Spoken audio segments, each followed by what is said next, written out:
And now I've been given 5 minutes to speak. So, thank you anyway, and thank you IDEAS for organizing this and bringing together this forum of international and local speakers. Let me get straight to the point. I'm not going to discuss these 8 points that Dr. Ng has presented. She's done an excellent job telling you what the core issues are. I want to get into the heart of the matter. The key question that I'm posing today is this: are the proposals that we have just heard, as well as the proposals we will hear from the other international speakers, going to deal with the problems why we are here today to propose the enactment of a political financing act? My contention is no. So let me tell you why I think what we are going to discuss is not enough and put other issues on the table.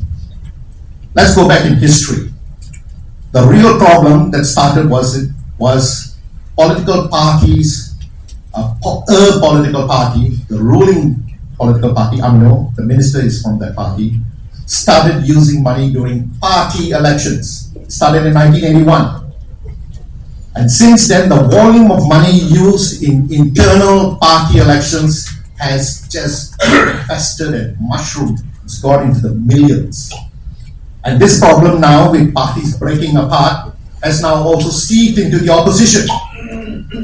Even among opposition parties now, we see the abuse of money during internal party elections. That is the root of the problem. And we are not discussing it today, as far as I can see. I may be wrong, so let's put it back on the table. The second point, unique to Malaysia, is that going back even further to 1971, when the government introduced public enterprises to intervene in the economy to rectify social inequities. Very good. But these public enterprises were then converted into what we call now government-linked companies or state-owned enterprises. These state-owned enterprises have now been captured by the politicians not to do activities that will solve the social problems, but to use the funds available in these GLCs for their own vested interests.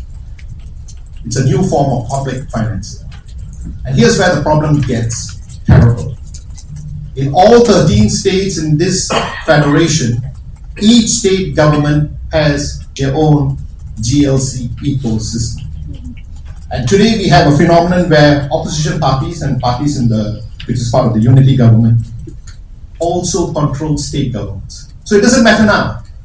Opposition parties and governing parties control state governments, they have their own GLC ecosystem, and they all abuse it for political financing or to gain access to their constituencies, to gain the support of their constituencies. Are we going to discuss that today? What we will discuss is, as we heard, foreign funding. And that's important. That's a new phenomenon. While the first two are old phenomena, not factored in here in our discussions. The new phenomenon is foreign funding, and I agree. We have heard how a prince from Saudi Arabia has been funding our political system. We have heard of politicians businessmen from Hong Kong funding the Sabah state election going back 2008. And just last month, look at the problem in Sabah. The problem is not going away. It's becoming worse, and we are not tackling it. The existence of slush funds. Today, it's not just parties that have slush funds. This is a phenomenon from the 1970s, 1960s. Now, even individual politicians have slush funds. They like to form foundations through which they get donations, which then get channeled into the political system. I'll be discussing that today. Now, I'm putting this on the table because context matters. Today, we have academics from different parts of the world, experts from different parts of the world who are going to come and speak to us about what should go into a political financing act. I assure you, we welcome this input. We have to listen to that. But I also think that we Malaysians have to think about our context. Is this, the lessons we will learn today from them, is that sufficient to solve the problems that I just mentioned? Let's just take the case of Australia. We just heard how Australia, powerful private firms, fund the political system. This is a thing we see also in other industrialized countries. But is that the case in Malaysia? In the case of Malaysia, the state is powerful. we have a strong state. And the strong state is so powerful because they own these institutions which are key actors in the economy. And because of that, the strong state is not only strong politically, now not so, but they're also strong economically. And that economic power can be used to strengthen them politically. So no reforms. Because why do I want to divest my control of all these powerful public institutions, these GLCs, when they are a source of funding which I can use to consolidate my weak political base? And in that sense, I welcome Singapore. I'm glad to see the Honourable Member of Parliament from Singapore. But, this is important because Singapore has something to do. Singapore has a powerful party, the PAP, and Singapore also has powerful GLCs. And the combination of political power and economic power is something we should look at. But Singapore also has a Political Donations Act. Now the question I will pose today is this. When Singapore introduced the Political Donations Act, which we all welcomed, we said thank you very much, this is what we want, until we realized, and this is my thesis, please correct me if I'm wrong, or tell us, I'd like to hear your version. Was the Political Donations Act used by a powerful party to further weaken the opposition? Through exposure, we want transparency. You heard it. We want transparency. We want to know the sources of funds. And good, we should. But by insisting on transparency, did that put the fear of God into the electorate so that they will not fund the opposition? These are issues we have to consider today.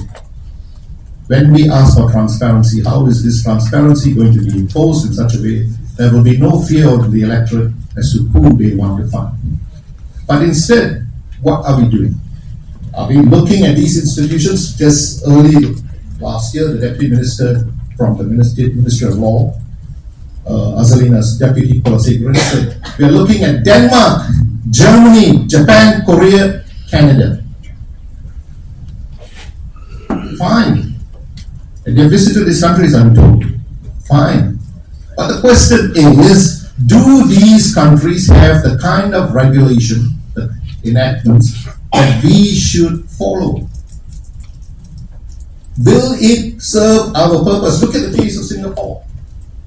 Will it serve our purpose? Does it serve the context in which we are in?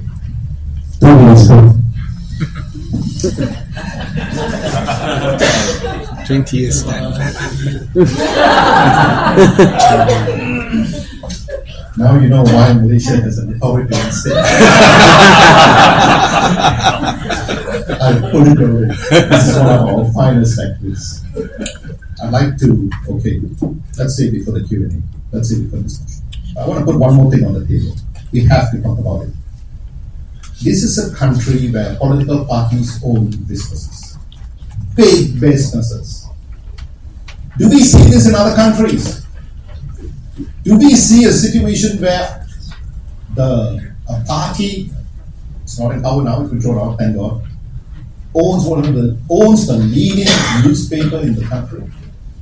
Do you know the volume of dividends they get from this newspaper, which goes into the party's coffers? There may be a couple of cases here and there around the world where political parties do own businesses. But again, this is another context we've got to look at, because as we heard from Dr. Irvin, we want to level the playing field. We want equality. But should parties itself be in businesses?